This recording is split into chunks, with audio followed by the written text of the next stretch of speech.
and welcome to the Veloce Podcast. Hello. So we're on episode 33, and for anybody who's not just listening but also watching, they'll notice we're in a different setting today. Different venue today, yeah.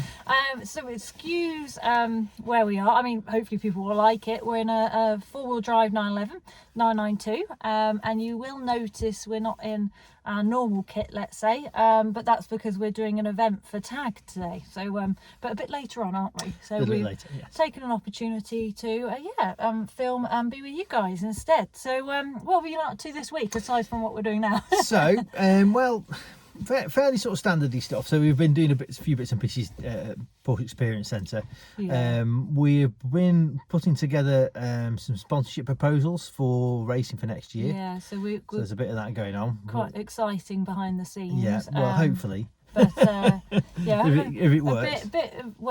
We can't say too much about it yet, but there's some deals going on behind the scenes. So Yeah. fingers crossed So that we're all goes beavering to away on plan. There was one thing that was a bit of a bummer from my side. So you get categorised with the FIA with a licence, and I'm a silver.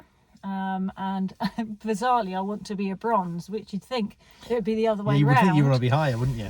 But actually, you get more opportunities as a bronze if you're a fast bronze than a fast silver, because there's loads of fast silvers basically.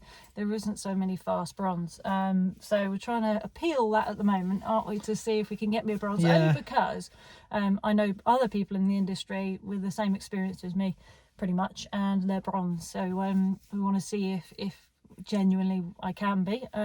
If so, there might be more news with that as well to come. Yeah, So we'll see. So we'll wait try. and see. But yeah, and then we've been working on the academy as well, haven't we? Yes, yes. Which You've is- been doing more of that than me, to be fair. Yeah, so that's really for all sorts of people, from anybody who's up and coming out of karts, who are already racing but want to progress and do the whole hog and make it a career, to people that are doing it for fun but want to get the most out of it as well. So yeah, so we're getting the right team of people together, from a mind coach to fitness coach, nutritionist, us as well, of course, on the driving side. Yeah. So yeah, so lots going on there, which it's all exciting. So we will announce things as we go along. So if we go on to road cars then, Rich, so Yeah. Porsche Mission R then. Yeah, so we've been talking about how about the future of electric cars and the future of the industry and all that kind of stuff. And I've always said that once people like Porsche start to make electric cars, they will make very good drivers electric cars, because that's what they're all about.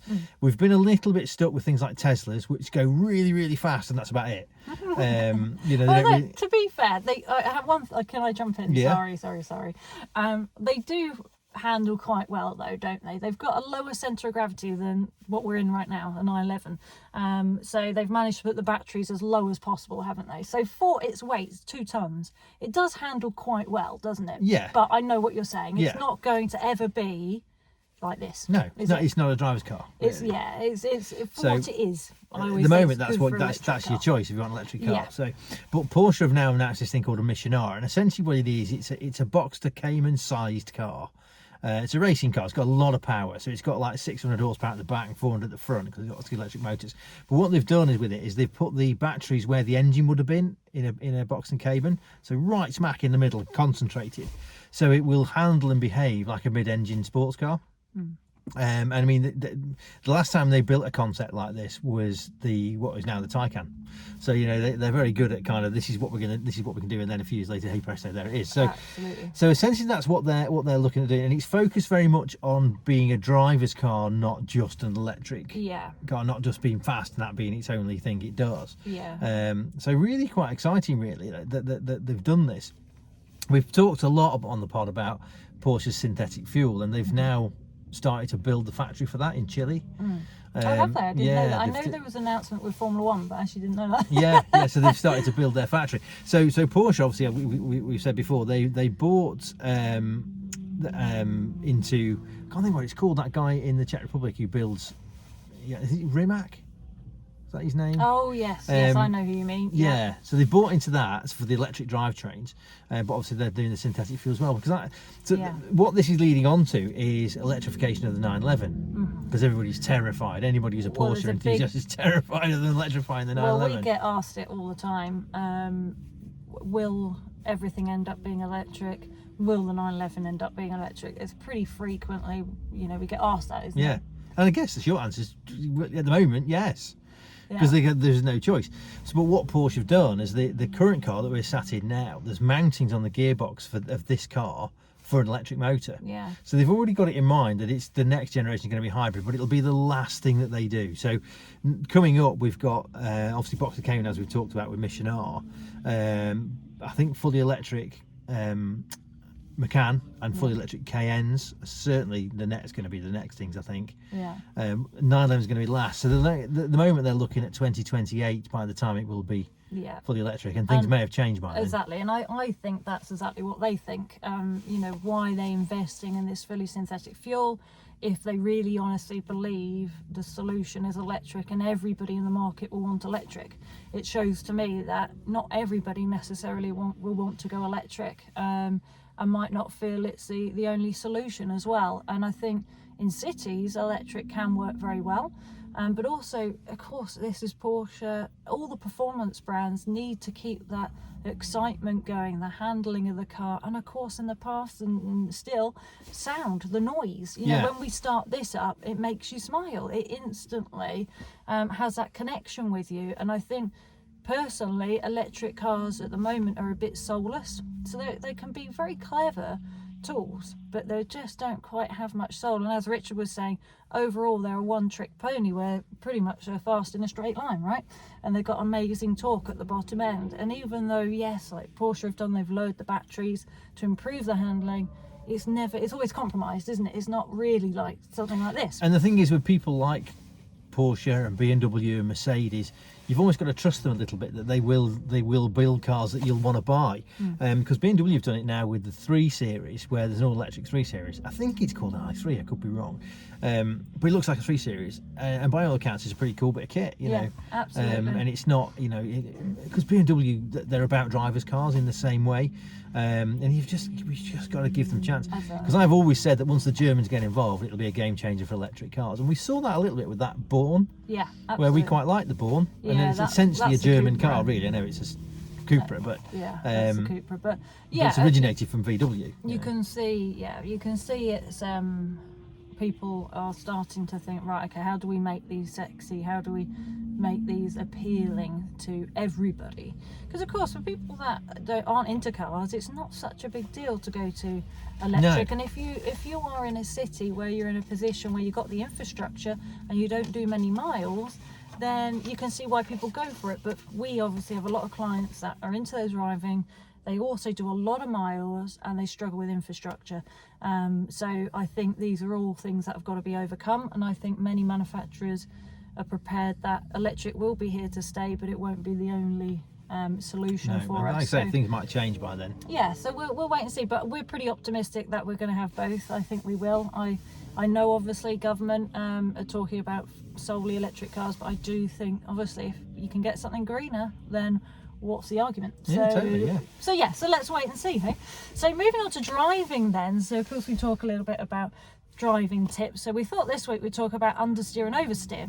Yeah, not a deep dive, just to kind of touch on it a bit, really. A lot of people that are even into driving will come out with us, and quite often they're a bit confused of understeer and oversteer. They've heard of the terms, but when you start asking a little bit more behind that, most people aren't really sure what it means or what to do. So this is what we just want to fill in the gaps, really, don't we? And one of the problems that we have as driver trainers is finding somewhere where you can let people experiment with this stuff.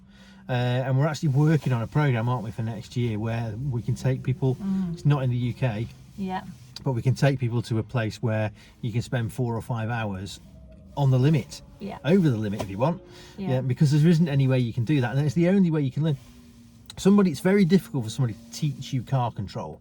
They can tell you what to do, but you've got to make the connections, and you've got to work out what you're feeling and how you're affecting things as a driver. And you know, if I do that, this happens. You know, you've got to do that 20 times before you start to work out, oh right, hang on a minute, that's happening. And there's no substitute for that. You've got to go and do it. Well, I often say it's a bit like any other sport, right? You can watch it, you can understand it, but going to do it, it'd be like me watching football, for example. I could watch it over and over and over and over, understand the game, start to understand the technique, but actually doing it is another thing. So you have to put everything together basically. But like I said, a lot of people honestly have heard of the terms understeer and oversteer, but often aren't sure what they are. So should we start with understeer? Start with understeer then. Yeah.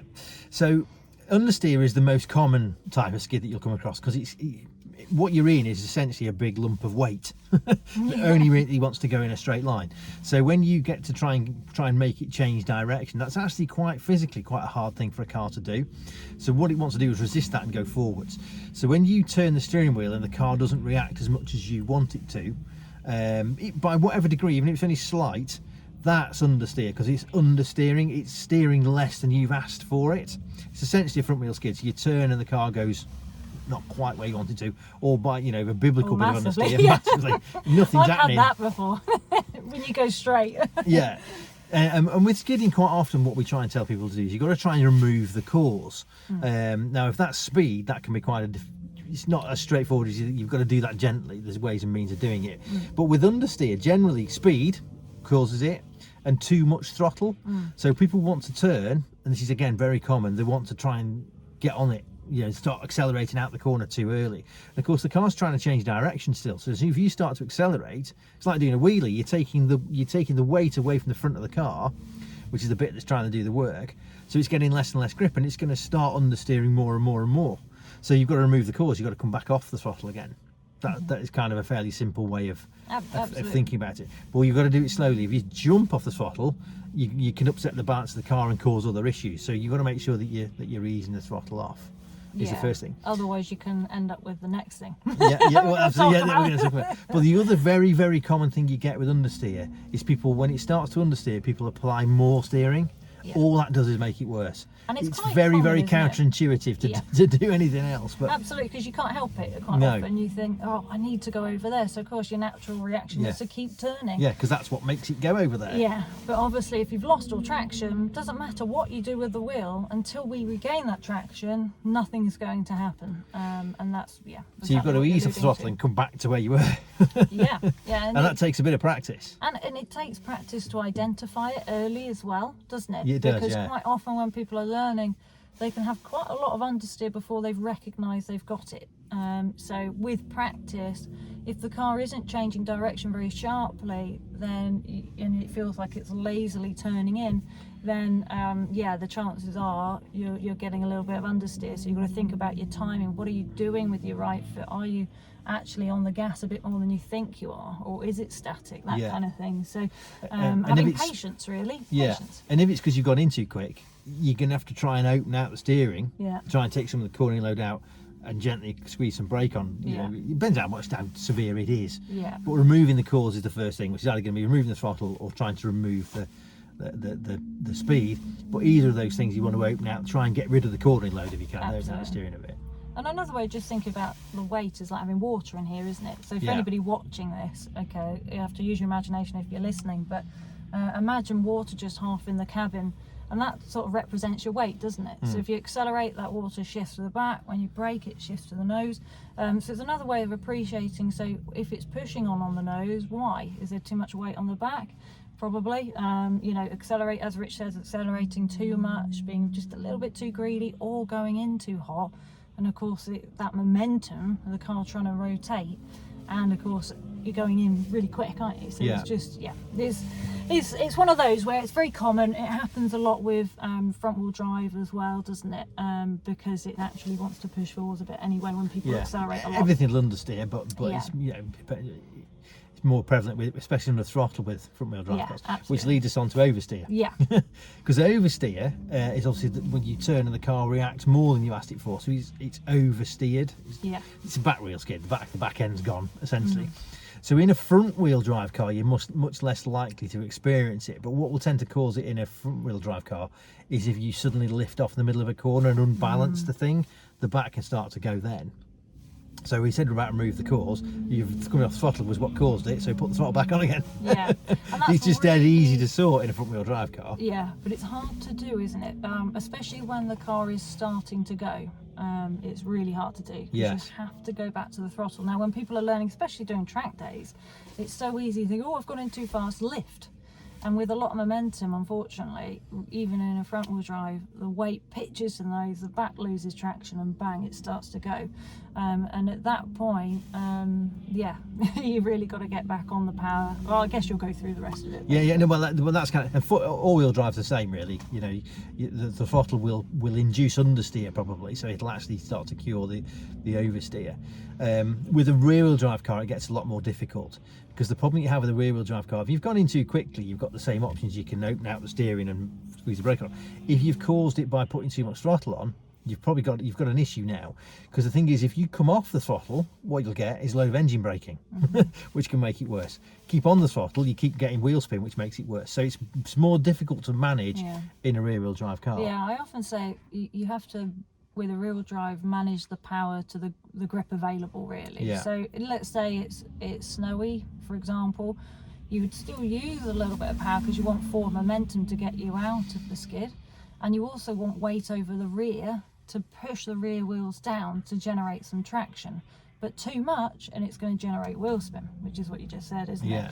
And of course lifting is no good either, because then bang, that weight pitches forwards, you're stuck, then you're reducing momentum, you're stuck in the situation, it starts to rotate round. So yeah, it's that fine balance, whereas actually with a four-wheel drive and a front-wheel drive, not that you would, but if you buried your foot on the throttle, it's not going to have the consequences the rear-wheel drive would. No. That's the thing. So there's a bit more precision involved, isn't there? And the final thing to add to it then really is that you need to steer where you want to go. So not where the car's going necessarily, but where you want to be going. And that can be quite a common thing then, is if you try and look out, the car's going over towards that bush over there, I'll look at the bush, that's where you'll end up going. You've got to look where you want the car to be going next.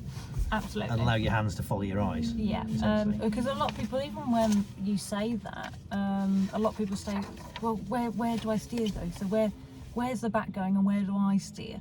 But it isn't actually that simple. As long as you always look where you want to go, you don't even need to think about the back. Because if the nose is pointing off to the right and you need to bring it back to centre, you're steering into the skid anyway. That's the thing. Yeah. So, but in simple terms, if people want to know, the answer is, if the rear was to go left, you steer left. If the rear Basically, goes right, you steer right. But it's much more intuitive if you can actually just look, focus on where you need to go and steer that direction, because you will naturally correct and straighten up much quicker as well. So plus it stops you looking where you don't want to go, because unfortunately it's That's very where it goes easy wrong quite often, to look where you don't want to go. Yeah, absolutely. Let's see a tree, an oncoming car, it could be anything, and you look there, and then of course before you know it, your hands are following your eyes, and next minute you're there. Plus you're more likely to lift or brake if you're looking where you don't want to go, whereas if you look where you want to go, hopefully you think, well, I'll need to get there, so it's more instinctive again. And you want this to be as natural as possible and as simple as possible, because you don't have much time to rectify the problem ultimately. So yeah, so hopefully, well, prevention is better than cure. That's the main thing to remember. Don't be in a skid. That's the best way to Yeah, so hopefully don't be in a skid at all. But that's in a nutshell. We're going to do more videos on understeer and oversteer anyway, on track and things, aren't we? So we're going to do and also a dynamic pad as well. So we'll go through that. We'll demonstrate that a little bit more so people can actually watch it as well. So actually inducing it, and then how to rectify it, and then how to prevent it. So yeah, just so everybody gets to see each stage really. So if we move on to motorsport then, so we had, didn't we, last weekend, or sorry, weekend before now, because we were slightly late with the podcast. Unfortunately, I was very, very busy at the weekend, so we're slightly behind, so we're doing it on the Monday instead. But anyway, so this is old hat now. Yeah, so Turkish Grand Prix, so. Yes, which is quite an interesting race to watch. It was a bit of a slow burn. Because it was wet, and it always amazes me, because I've been to Turkey on holiday and it's blazing hot the entire time, yet the last two Turkish Grand Prix have been pouring wet and cold. Yeah, well, absolutely, because the previous year in 2020 it was even worse. It was really heavy rain, so it drizzled throughout, so it was actually more like Brands Hatch than it was Istanbul Park or whatever it's called. But it's always nice in the wet in some respects, because it mixes up the grid, because of course the power advantage that some of the manufacturers have is less of a gain in the wet, so it does mix it up. It gives chance for some of the other manufacturers to come in and really try and get towards the front. So it was interesting watching Lewis, because he obviously had to start further down. He had that 10 grid place. 10 place grid penalty. Yeah, there we go. That's the one. So he started 11th, because he was meant to be on pole, wasn't he? So it was interesting watching him sort of come through. But I think for me, for anybody who watched it, Carlos Sainz was the man of the day, really. Yeah. He was just phenomenal in the traffic. But it really showed how the setup changes really affect the car. So with Carlos Sainz, they'd put a lot of aero on. They knew he was going to start at the back because, again, what did he have? A gearbox change? No, complete new engine. Oh, was it? Okay. Rather than just... So Lewis only had one component where Carlos had all of it. Yeah, so he had to start on the back road, didn't he? And work his way through. So, of course, they set the car up for that situation, and he was absolutely on fire. Whereas his teammate, Leclerc, they'd run a really low downforce, hadn't they? And he was really struggling with that, wasn't he? Yeah, he was. Trying to keep like a hang of it, really. But at one point, in fairness to him, it looked like he could win the race. Yeah, he led it? for a bit, but he didn't, because they all started on intermediate tyres, and he didn't try to go to the end. Yeah. But once, because Valtteri, who was leading the race, dominated it really. He drove brilliantly, did Valtteri. Came in and put new inters on and caught him very quickly, so he thought, oh, well, I won't bother. Yeah. But I mean, I can see why they went for it, because they kind of had nothing to lose in that situation. They were leading, why not try? And of course there is this question towards the end with Lewis. So Lewis, I didn't honestly know that the regulations, if you are on a wet or intermediate, you don't have to pit, but you do if it's a dry tyre. So of course there was this question of, do I need to pit? So Leclerc was the first, wasn't he, to ask that question. He'd obviously remembered that from a brief in the past, so he was clarifying that. And then you heard Lewis on the radio, didn't you? And what do you think? Do you think it was the right call for him to come in? I think it was. Well, what happened to the problem that they have with the inters, and again you find this out just from watching the thing, is that they go through a graining period. So they're really good for a bit, and then they go really terrible, and then they get better again. So what Leclerc did was he as soon as Bottas passed him, he pitted and put new ones on. And he was quick for a bit. Then all of a sudden, he seemed to be really struggling. And Lewis was catching him like something like ridiculous, like 4 or 5 seconds a lap. Yeah, it was a lot. And then all of a sudden, they came back in. So Lewis argued with the team. They told him to pit, and he said, "Well, I'm going to stay out." And eventually, the tyres got worse, so they decided to pit him because it was too late then, because the tyres hadn't gone through their graining phase. So he ended up really struggling at the end. But Jenson Button was filling in for Martin Brundle, and the thing was that when Lewis went into pit, he was very calm on the radio. So Jenson Button said, "I don't think he realises he's just lost a load of places." Yeah. So of course, next thing you know, he exploded on the radio, didn't he? He hadn't. I think he thought he could get in and out. Just got to say "man" to everybody else, hasn't he? Fitted me late, man. Yeah, with a few beeps in between. I think he thought he could get in and out and not lose a position. But I actually followed Karen Chandok, and he showed a picture of Lewis's tyres which were swapped off at the end, and there were massive lumps gone. I mean, it was right down to the canvas. So I think they did make the right decision, because even though I think they lost 5 more points, didn't they, in the end by pitting him. But in the grand scheme of things, if he'd had a tyre blowout, and that was the question, wasn't it? Can these Pirellis make it to the end without stopping at all? And nobody really knew. And I can see why Mercedes, with their experience, thought, okay, we're going to sacrifice some points, but we're still leading the championship. Whereas if there's a tyre blowout, game over. And of course then Verstappen will be leading the championship. So I think they showed some maturity in a difficult situation. And to be fair to Lewis, when he came in, he was much calmer, wasn't he? Once he'd realised what had happened, because the driver can only see it through their eyes. And when they're full of adrenaline, they're not going to be polite, because everybody thinks, oh, he's shouting at the team. But he's not. He's just that, because in the heat of battle. Adrenaline is, it changes you, doesn't it, in a way, because it's like having red mist almost, isn't it? It's just, you're so pumped up with it. And of course there is a lot of pressure on their shoulders to perform all the time, and of course he knows how to win championships, and he knows every race counts. And from his side, he didn't really recognise how bad the tyres were till afterwards.